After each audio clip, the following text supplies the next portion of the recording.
Muy bien, vamos con una nueva entrevista. Nos acompaña James Rodríguez, abogado constitucionalista, y por supuesto le damos la bienvenida. Doctor, ¿qué tal? Encantado de estar esta mañana con ustedes. Igual, muchísimas gracias por acompañarnos. Vamos a ampliar un poco la información sobre la nota que compartíamos con nuestros televidentes, porque el día de ayer a las 8 de la noche el presidente Vizcarra dio este mensaje a la nación y por supuesto él ha convocado una sesión extraordinaria para plantear la cuestión de confianza. Ante ello hay diferentes comentarios, reacciones, no solamente de nuestras autoridades actuales, sino también de los peruanos, ¿no? La mayoría al parecer se muestra entusiasmada, pero hay que comprender en principio este mecanismo, ¿no? ¿Qué es la cuestión de confianza y si efectivamente es acorde a la situación o va a ayudar a la situación que vivimos actualmente, si hablamos de reforma política y judicial?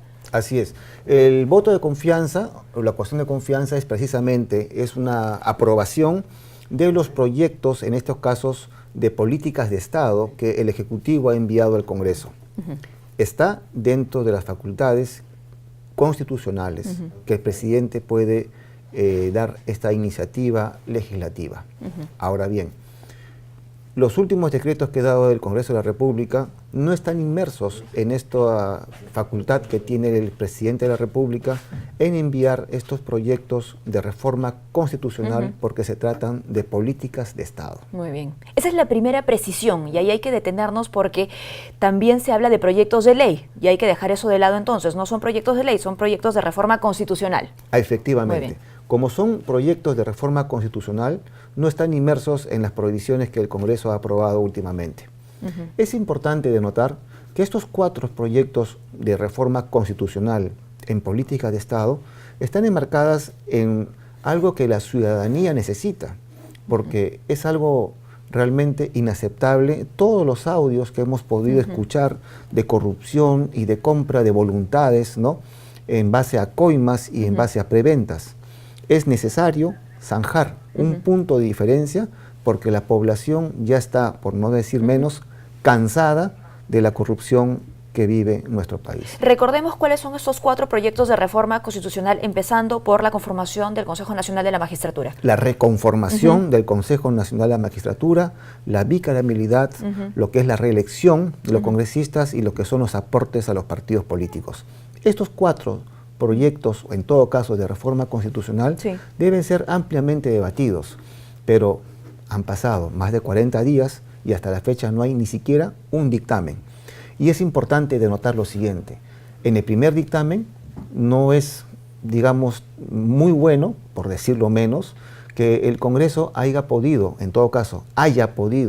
dar como iniciativa de que el jefe de la OMPE y de la RENIEC sean elegidos por el Congreso, porque esto da pie a que un partido con mayoría en el mismo, es decir, en el Congreso, pueda manejar las elecciones, los cuales son pues facultades democráticas y constitucionales. Sí. Y no se debe confundir a la población, ¿no? Porque se ha hablado de que sí existe un dictamen y no es un dictamen, es lo que malamente se llama predictamen.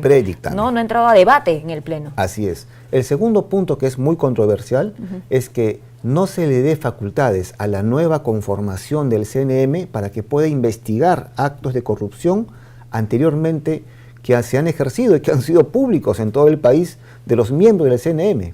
Entonces, en este predictamen se les anulaba la facultad a los nuevos integrantes del CNM a que investiguen los actos de corrupción.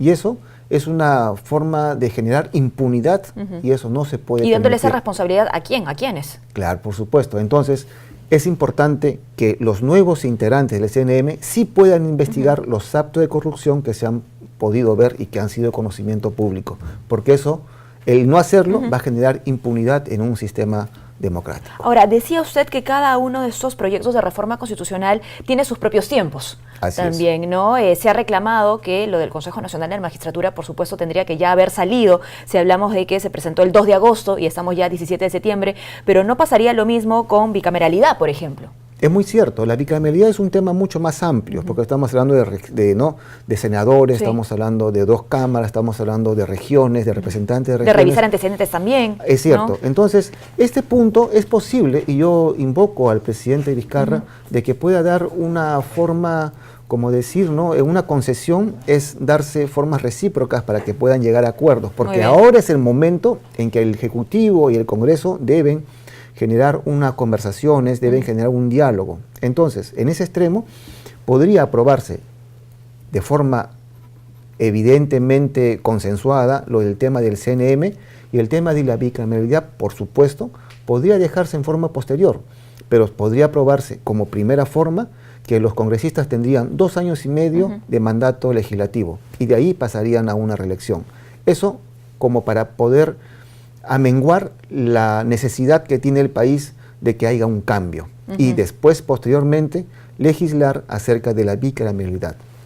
En relación al tema de los partidos políticos, de los aportes, privado, sí, debería darse una ley de que todo militante debe aportar de forma pública un aporte mensual, y ese aporte mensual le da la facultad de poder votar dentro de una elección interna de este partido. Ahora, nos sorprende porque en cuanto a financiamiento privado, no es que falten instrumentos o insumos, ¿no?, para el debate mismo del tema. Es algo de lo que se conversa hace mucho.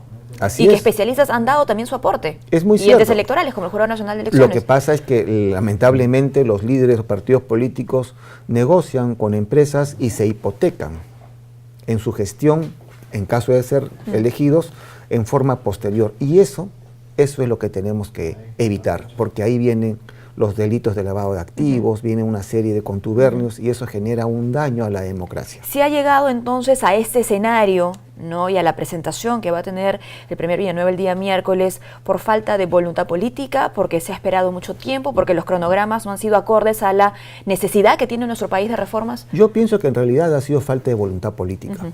Eso es evidente, pero también tenemos que denotar lo siguiente, de que el Congreso es el momento de que tiene que mandar un mensaje a la ciudadanía de que tiene voluntad de cambio y que la corrupción no va a poder empañar a todos los estamentos del Estado, ¿no? Y que en todo caso el Congreso con el Ejecutivo es el momento que deben conversar, consensuar, llegar a acuerdos en bien de país, no en bien de funciones de partidos políticos. Y un mensaje amparado en acciones. Por supuesto, de reforma, ¿no?, en acciones. Mucho dice un mensaje, ¿no? No importa lo que digas, sino son las acciones que tú haces las que te definen. Yo puedo, o un congresista puede decir de que sí, que tiene que haber reformas, pero en el fondo después boicotea o espera la llamada de no sabemos de quién, cuando hemos visto a una congresista de la República en la comisión del Congreso recibir una llamada y después ordenar a todos sus congresistas que se abstengan, bloqueando totalmente la aprobación de la ley. Ok, en principio entonces, y según su análisis de darse el voto de confianza este día miércoles, ¿no?, tendría que aprobarse en principio las 4 reformas, quizá algunas aplazarlas un poco para que haya un mayor análisis. Así es, pero ya debe aprobárselo el CNM. Perfecto. Y el mandato legislativo a 2 años y medio como una propuesta. Muy bien. Es importante anotar lo siguiente, de que a mi punto de vista sí estamos hablando que sería la segunda censura a un gabinete. Ah, ok, por ahí quería ir también. ¿Qué va a pasar del otro lado si es que no se da el voto de confianza? Que es el otro escenario posible. Estamos hablando del mismo gobierno. Es el mismo gobierno. Sí. Prueba de ello es que el Congreso es el mismo y han sido elegidos los dos en unas mismas elecciones. No hay interpretación de la ley allí que... Aquí hay que tener mucho cuidado con la realidad de la interpretación antojadiza de muchos congresistas que a propia voluntad e intereses van a quererlo, pues, dar su auténtica apreciación. Y que ya se han pronunciado en ese sentido, ¿no? Así es. Acá tenemos que hablar en función de país, en función a que esta situación no puede degenerarse más en el tiempo. Vemos a un fiscal de la Nación cuestionado en acto de corrupción, vemos a miembros del CNM involucrados en temas de corrupción, vemos a jueces, fiscales supremos, y esta situación es insostenible.